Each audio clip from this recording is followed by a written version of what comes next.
সুপ্রিয় বন্ধুরা, সবাইকে স্বাগতম। আজকে আমরা কথা বলবো মাধ্যমিক ও উচ্চশিক্ষা অধিদপ্তরের ক্যাশিয়ার স্টোর কিপার পদের যে পরীক্ষা হয়ে গেল 10 ডিসেম্বর 2021, তার সম্পূর্ণ প্রশ্নের সমাধান। প্রশ্ন ছিল মোট হচ্ছে 70টা, এবং প্রশ্নগুলো আমরা সব ব্যাখ্যা সহকারে সমাধান করার চেষ্টা করব। তো এতক্ষণ যারা প্রশ্নের সমাধান দেখেছেন বা যারা দেখেননি এবং যারা বিভিন্ন চাকুরির জন্য প্রস্তুতি নিচ্ছেন তারা দেখতে থাকুন। আশা করি সকলেরই ভালো লাগবে এবং আপনাদের পরবর্তী পরীক্ষার জন্য এই প্রশ্নের সমাধান উপকারে আসবে। তো প্রথমে আমরা শুরু করব, ইংলিশ ছিল প্রথমেই শুরুতে, এখানে 20 মার্কসের। ইংলিশে প্রথম যে প্রশ্নটা ছিল বলছে, would you find out the Bangladesh dash the map, মানে ম্যাপে বাংলাদেশকে খুঁজে বের করতে হবে। তো সেই ক্ষেত্রে আমাদের হচ্ছে প্রিপোজিশন এখানে বসাতে বলছে, টু, আপন, ইনটু অ্যান্ড অন। ম্যাপে কোনো কিছু খুঁজে বের করার ক্ষেত্রে অন বসে, অর্থাৎ এটা হবে হচ্ছে would you find out the Bangladesh on the map। আচ্ছা, 2 নম্বর বলছে সঠিক ইংরেজি বানান কোনটি। এখানে লেফটেন্যান্ট বানানটা সঠিকভাবে লিখতে বলেছে, এটা হবে হচ্ছে LIEUTENANT, লেফটেন্যান্ট।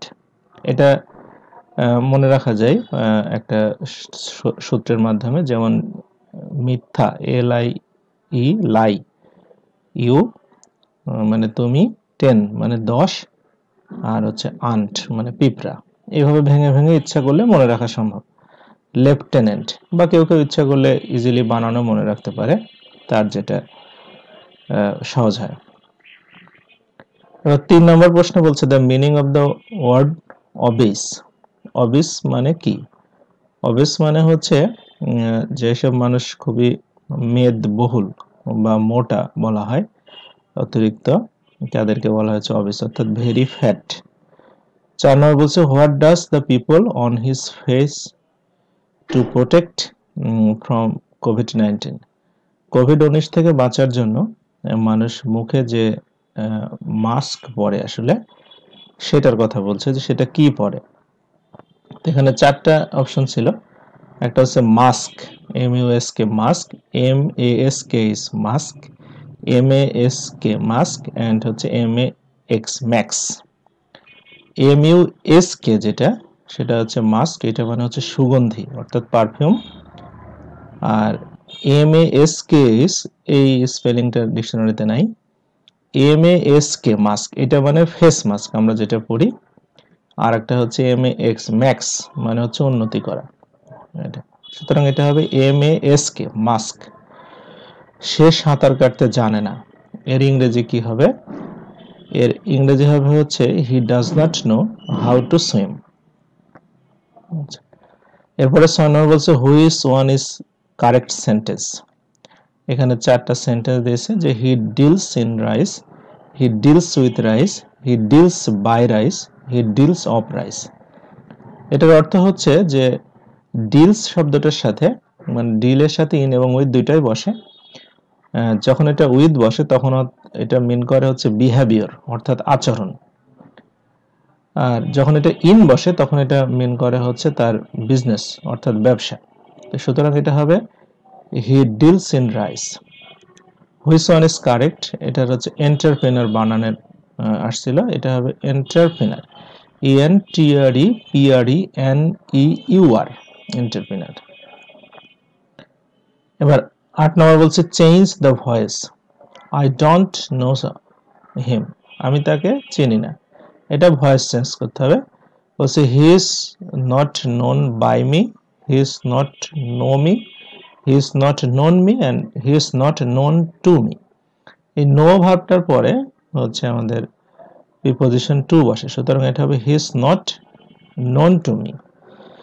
আচ্ছা, তারপরে বলছে following his illness he was kept under loose dash for a week, মানে তার অসুস্থতার পরে তাকে 1 সপ্তাহ ধরে মানে হচ্ছে লুজ ড্যাশের মধ্যে রাখা হয়েছে, মানে খুবই শিথিল একটা বিষয়ের ভিতরে রাখা হয়েছে। সেই বিষয়টা কি আমাদেরকে জানতে হবে।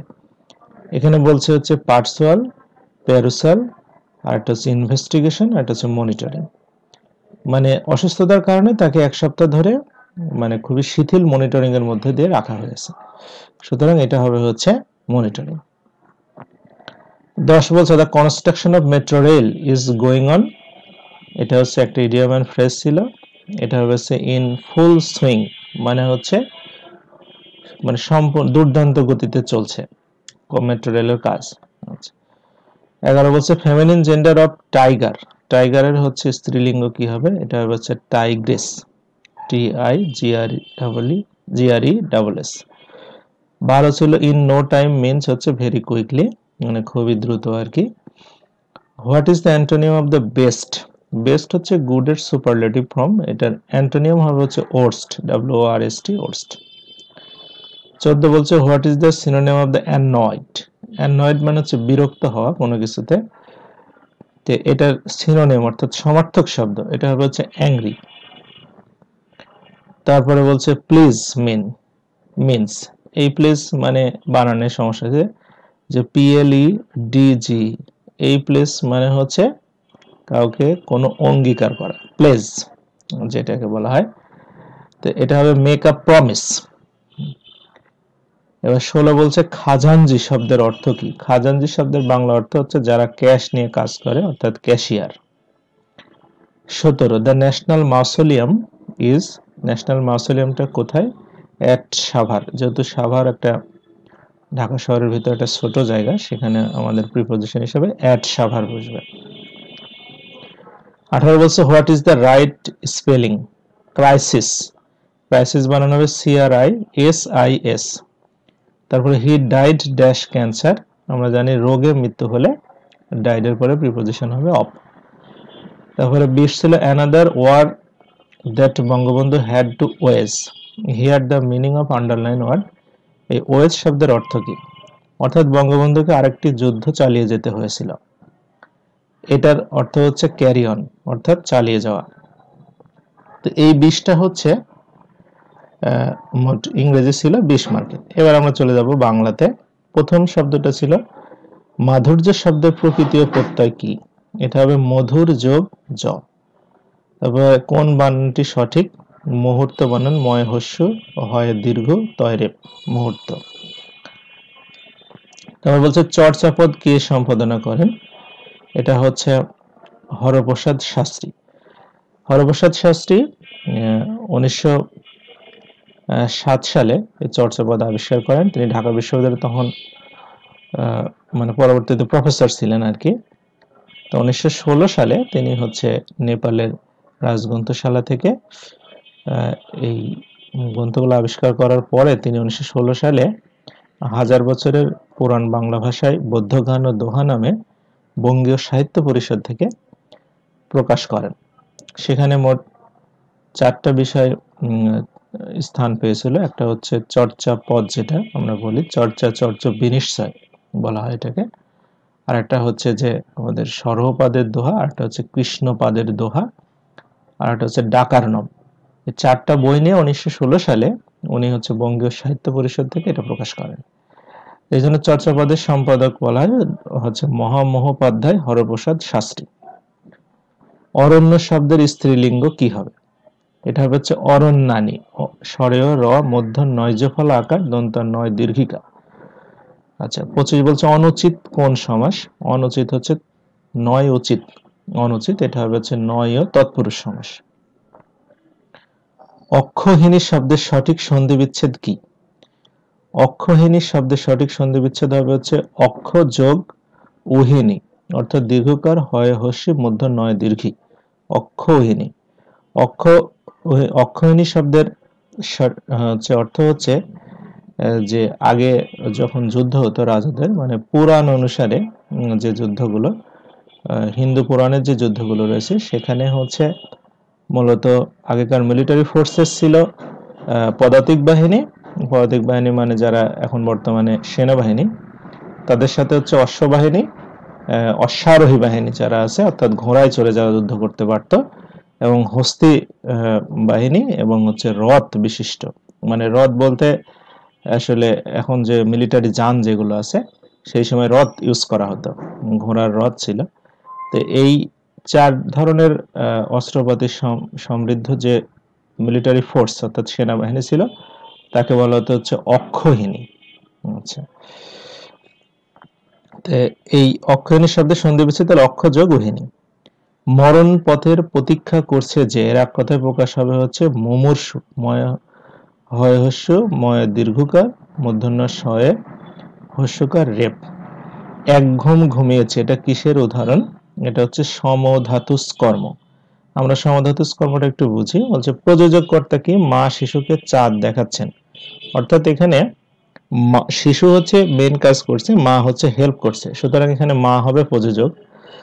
আর অসমাপিকা কি? আমি ভাত খেয়ে খেলতে যাব, এখানে খেয়েটা হচ্ছে অসমাপিকা ক্রিয়া। সমধাতুস কর্ম, সমধাতুস মানে সমান ধাতু, অর্থাৎ একই ধাতু থেকে আসছে।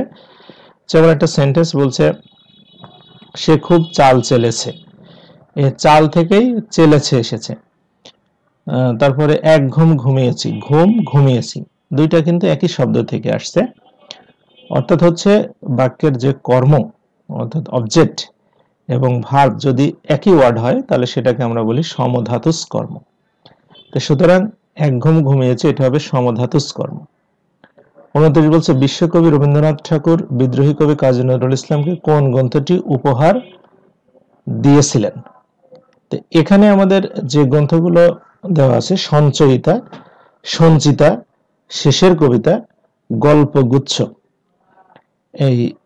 এই কবি মানে সঞ্চয়িতাটা হচ্ছে আর কি কাজী নজরুল ইসলাম লিখেছিলেন, আর বাদবাকি যে 3টা আছে সেটা কিন্তু রবীন্দ্রনাথ ঠাকুরের লেখা। এখন উপহার দেওয়ার কথা বলছে এবং উৎসর্গ করা দুইটা আলাদা বিষয় ছিল। এখন উপহারের কথাটা আসছে, উপহার করেছেন আসলে বিশ্বকবি রবীন্দ্রনাথ ঠাকুর তার বসন্ত গীতিনাট্যটা বিদ্রোহী কবি কাজী নজরুল ইসলামকে উপহার দিয়েছিলেন, কিন্তু সেটা এখানে কোনো অপশনে নাই। যদি প্রশ্নটা এইভাবে থাকতো যে বিদ্রোহী কবি কাজী নজরুল ইসলাম বিশ্বকবি রবীন্দ্রনাথ ঠাকুরকে কোন গ্রন্থটি উপহার দিয়েছিলেন, তাহলে এটা হতো হচ্ছে সঞ্চিতা। তো যাক, প্রশ্নটা আসলে যে কোনো কারণে তারা ভুল করেছে কি কনফিউশন, যেটাই হোক আর কি। তো 30 বলছে উনুন শব্দ কোন ভাষা থেকে এসেছে?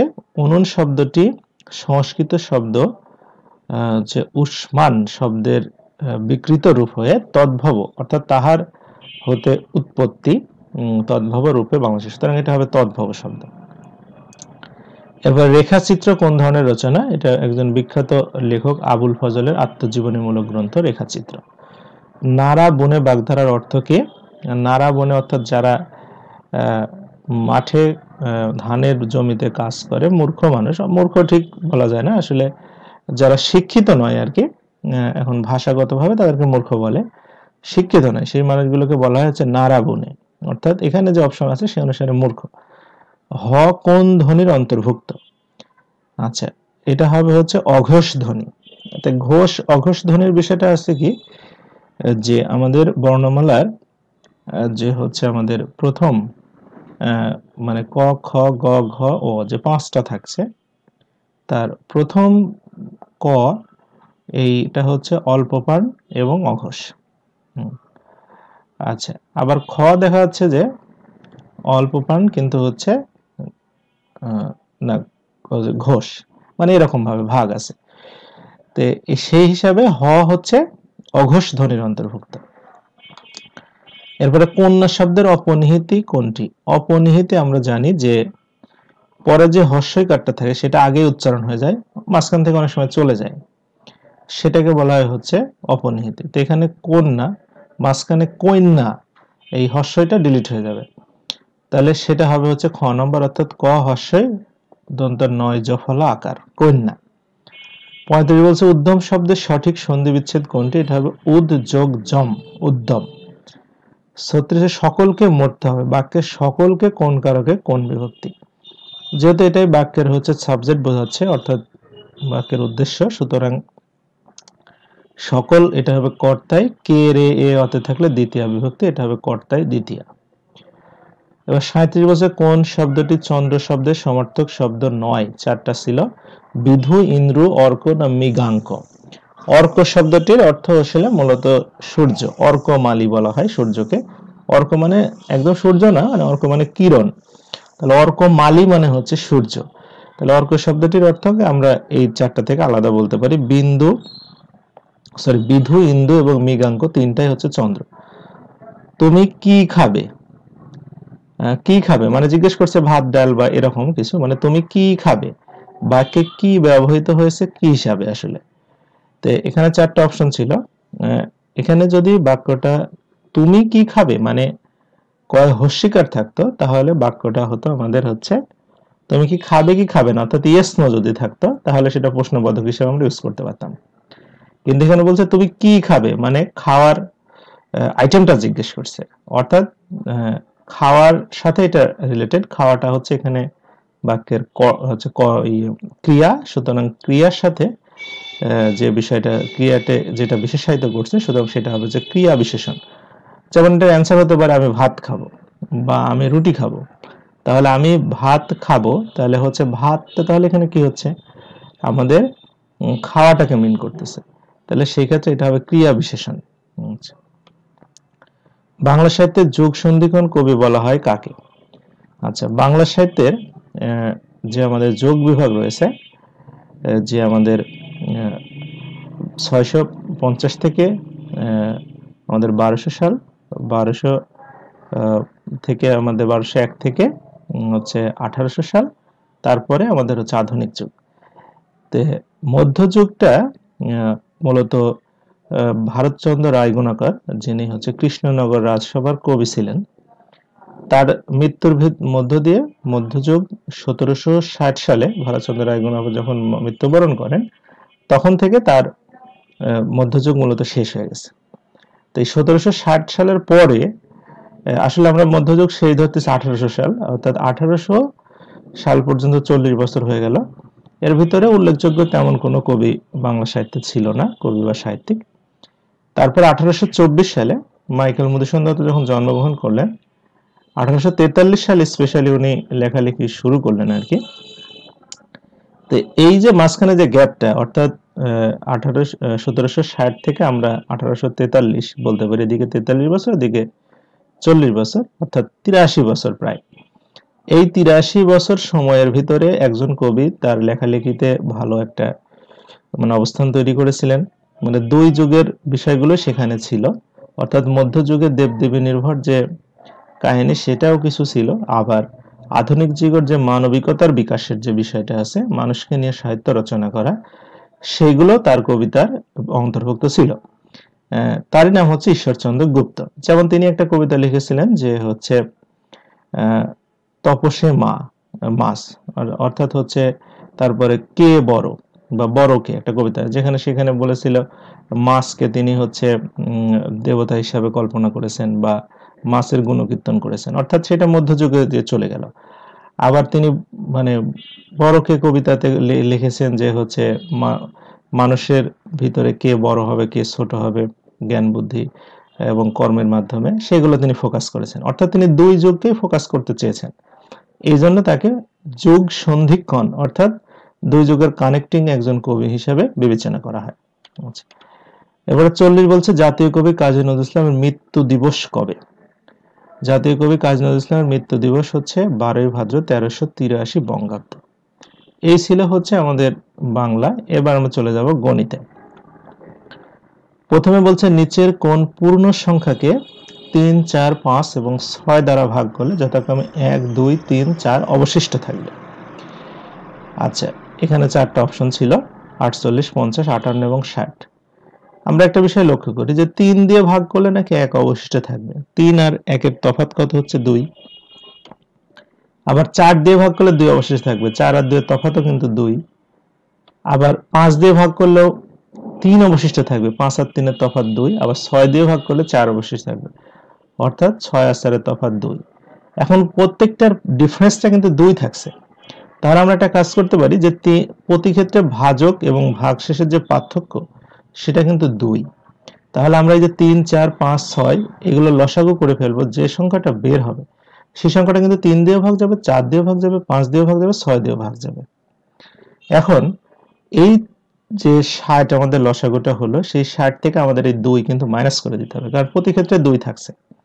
2 মাইনাস করে দিলে যে 58 হবে, এই 58 সংখ্যাটাকে আমরা যদি 3 দিয়ে ভাগ করি তাও আমাদের ভাগশেষ থাকবে 1, 4 দিয়ে ভাগ করলে 2, 5 দিয়ে ভাগ করলে 3 এবং 6 দিয়ে ভাগ করলে 4। 42 নম্বর বলছে যে 25 মিটার কাপড় যে মূল্যে ক্রয় করা হয় 20 মিটার কাপড় সেই মূল্যে বিক্রয় করলে শতকরা কত লাভ হবে। এখন আমি 1 মিটার কাপড়ের দাম ধরলাম 1 টাকা, তাহলে আমাদের 20 মিটার কাপড় কিনতে 20 টাকা খরচ হয়েছে। এখন 25 মিটার কাপড় কিনতে তাহলে 25 টাকা খরচ হয়েছে, আর এই 20 মিটার কাপড় আমরা বিক্রি করতেছি 25 টাকাতে, তাহলে আমাদের লাভ কত? 5 টাকা। 5 টাকা লাভ হচ্ছে 20 টাকাতে, তাহলে গুণন 100 অর্থাৎ 25% লাভ। 43 নম্বর বলছে যে x to the power 4 minus x square plus 1 equal to 0 হলে X cube plus 1 by X cube কত হবে? প্রথমে আমরা যেটা দেওয়া আছে সেটা লিখে নেব, x to the power 4 minus x square plus 1 equal to 0। X স্কোয়ারকে আমরা ডান পাশে নিয়ে যাব, এবার এক্স স্কোয়ারকে আমরা এটা নিচে নিয়ে চলে আসব, নিয়ে চলে আসার পর দুইটার মধ্যে ভাগ করে দেব, তাহলে x to the power 4 4 cancel হয়ে এক্স স্কোয়ার থাকবে plus 1 by X square equal to 1 হবে। এবার আমরা যে কাজটা করব, আমরা x প্লাস 1 বাই x বের করার জন্য উভয় পাশে 2 যোগ করে দেব, তাহলে হচ্ছে আমরা এই 2 নিয়ে নিলাম, 2x square plus 1 by x square নিলে কেটে ক্যান্সেল একই থাকছে। এটা করার উদ্দেশ্য হচ্ছে আমরা a প্লাস b হোল স্কয়ারের সূত্র নিয়ে আসলে আমরা স্কয়ারটাকে ভ্যানিশ করতে পারবো। তাহলে আমরা এখানে দেখা যাচ্ছে আমরা a plus b whole square equal to 3 হচ্ছে, অর্থাৎ x plus 1 by x equal whole square equal to 3। তাহলে x plus 1 by x equal to তাহলে হবে হচ্ছে আমাদের √3। এখন উভয় পাশে আমরা হচ্ছে কিউব করব, ঘন করব, উভয় পাশে ঘন করলে তাহলে হচ্ছে a cube plus b cube plus 3ab, a plus b এর ফর্মুলা ইউজ করে দেব, তাহলে x cube plus 1 by x cube plus 3x 1 by x, x plus 1 by x হলো 3.√3। তাহলে এখান থেকে আমরা হচ্ছে x প্লাস 1 বাই x এর মান উপরে দেওয়াই আছে √3, মান বসাই দিলাম, তাহলে x cube plus 1 by x cube equal to আমাদের হচ্ছে 0। আচ্ছা, এরপরে আসছে পরেরটা, বলছে দুইটি সংখ্যার অনুপাত 7:5, তাদের লসাগু 140 হলে সংখ্যা দুইটির গসাগু কত? আমরা যখন কোনো সংখ্যা অনুপাত আকারে থাকে, অর্থাৎ তার সাথে একটা নির্দিষ্ট কোনো ধ্রুবক গুণ অবস্থায় থাকে, আমরা তাহলে এই ধ্রুবকটাই ধরে নিলাম x, অর্থাৎ একটি সংখ্যা যদি 7x হয় অপর সংখ্যাটা হবে তাহলে 5x। সংখ্যা দুইটির লসাগু, লসাগু মানে হচ্ছে আমরা জানি যে লসাগু বলতে তাদের ভিতর যেগুলো কমন থাকে সেগুলো নিতে হয়, যেগুলো আনকমন থাকে সেগুলো নিতে হয়। তাহলে প্রথমে আমরা কমনটা আগে নেব, এক্সটা হচ্ছে কমন ছিল, দুইটার ভিতরে এক্স লিখলাম, তারপরে দুইটার ভিতরে 5 আছে একটার ভিতরে সেটাও নেব, 7 আছে সেটাও নেব, অর্থাৎ 7 গুণন 5 গুণন এক্স, এটা হচ্ছে লসাগু। তাহলে 5 7 35, তার সাথে একটা এক্স ইকুয়াল টু 140 দেওয়া আছে যেটা, তাহলে এক্স এর মানটা হচ্ছে 4, তাহলে একটি সংখ্যা হবে 28 আর আরেকটা সংখ্যা হচ্ছে 20। এখন বলছে এই দুটোর গসাগু কত? আচ্ছা, গসাগু বিষয়টা হচ্ছে কি যে 28 এর গুণনীয়ক যেগুলো আছে, অর্থাৎ 28 কে ভাগ করা যায় কোন কোন সংখ্যা দিয়ে? 1 দিয়ে যায়, 2 দিয়ে যায়, 4 7 14 28। আর 20 কে ভাগ করা যায় কোন কোন সংখ্যা দিয়ে? 1 2 4 5 10 আর 20। এর ভিতরে আমাদের গসাগু মানে কি? গরিষ্ঠ এবং সাধারণ এবং গুণনীয়ক, অর্থাৎ হচ্ছে এই যে গুণনীয়কগুলো আছে এর ভিতরে যেটা সাধারণ গুণনীয়ক অর্থাৎ কমন, সেটা আমাদেরকে নিতে হবে। এখানে কমন আছে কোনটা কোনটা? 1 আছে, 2 আছে, 4 আছে, তিনটা কমন আছে। তাহলে কমন নিব কোনটা? নিবটা হচ্ছে যেটা গরিষ্ঠ, অর্থাৎ গসাগুতে গরিষ্ঠ আসবে। তাহলে বড় কোনটা এখানে? সেটা হচ্ছে 4 হচ্ছে আমাদের বড়, সুতরাং এটার গসাগুটা হবে 4। 45 বলছে নিচের কোনটি ক্ষুদ্রতর? এই চারটার মধ্যে সবচেয়ে ছোট কোনটা?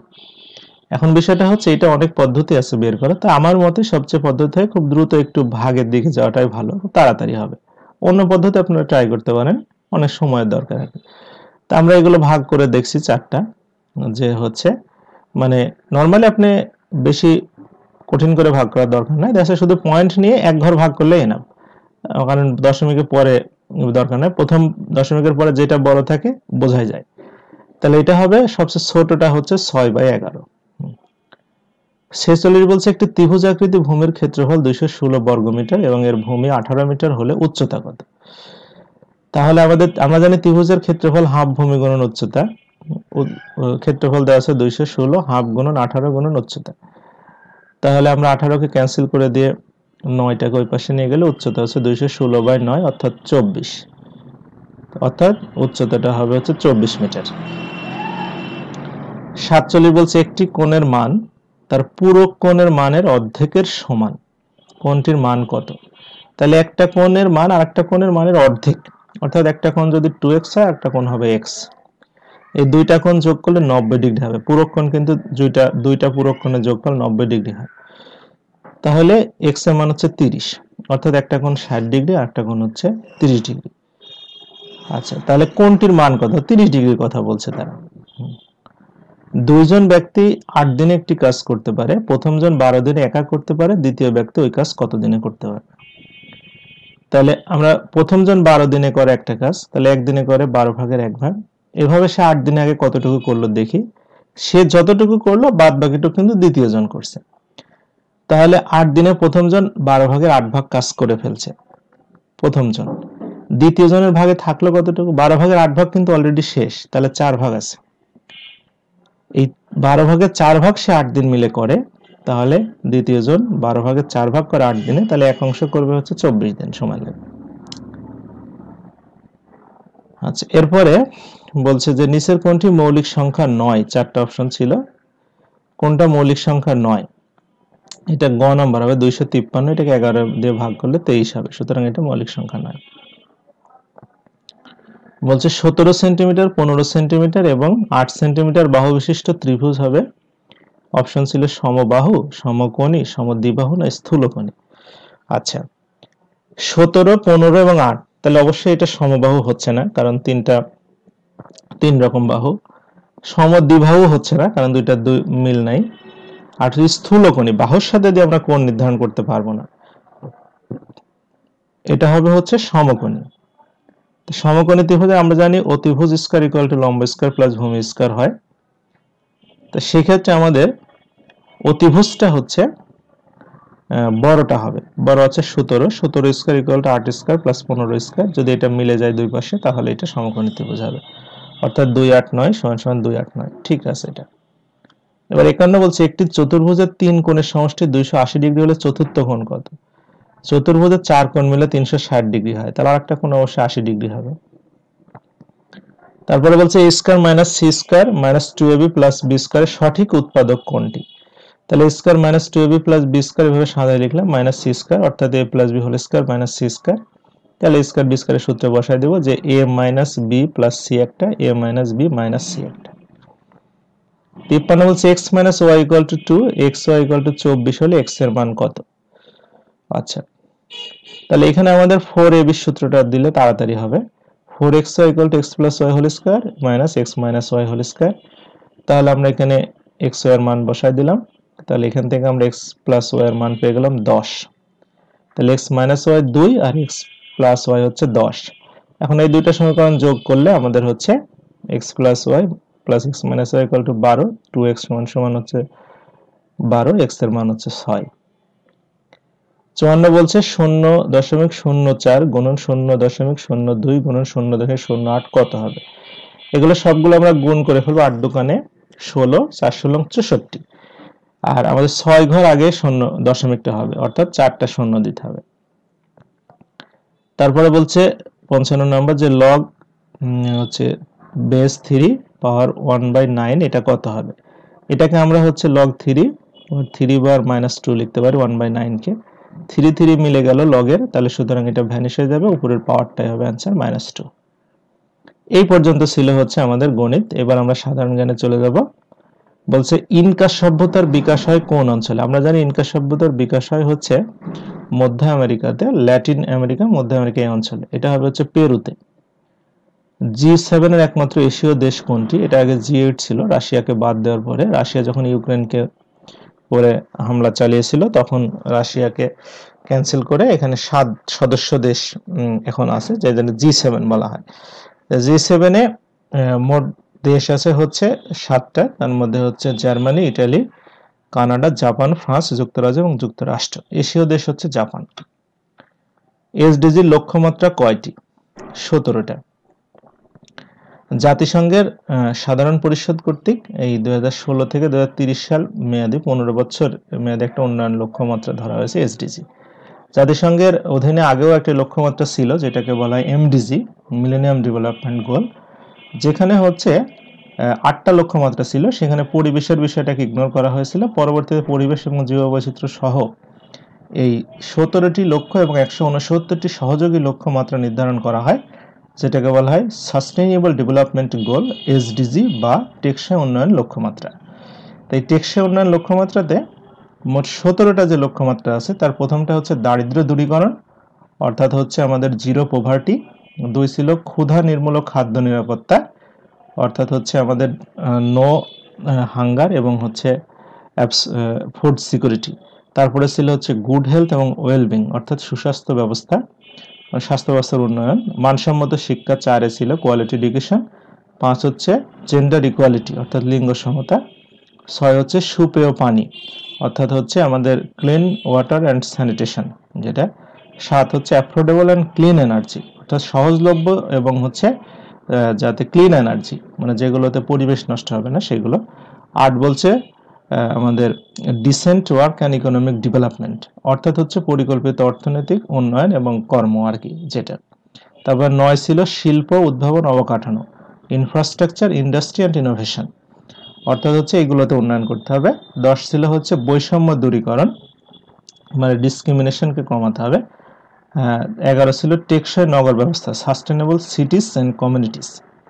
12 ছিল উৎপাদন এবং ভোগের সংযম, অর্থাৎ রেসপন্সিবল কনজাম্পশন অ্যান্ড প্রোডাকশন।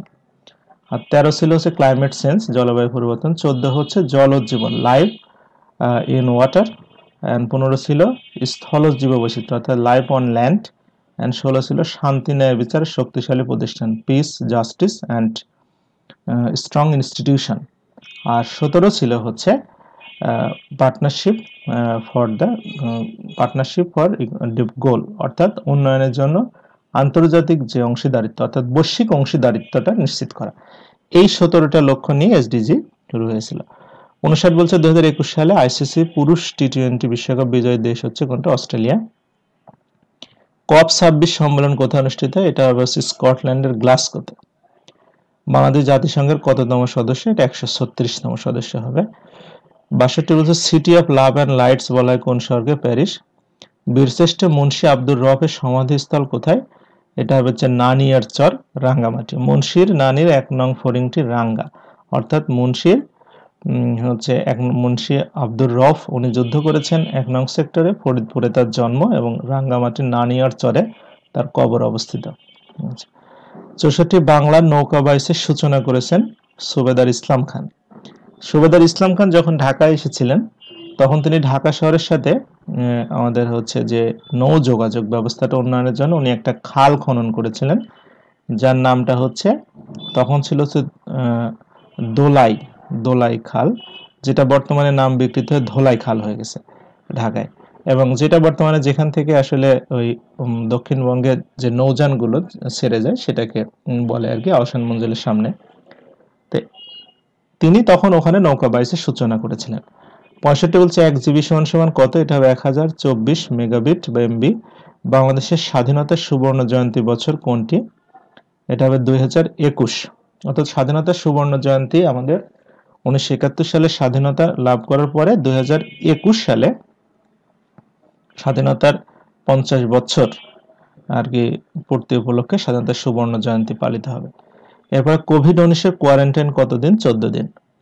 68 বলছে বাংলাদেশের প্রথম কোভিড রোগী শনাক্ত হয় 8 মার্চ 2020। পদ্মা সেতুর স্প্যান কয়টি? এটা হবে 41টা।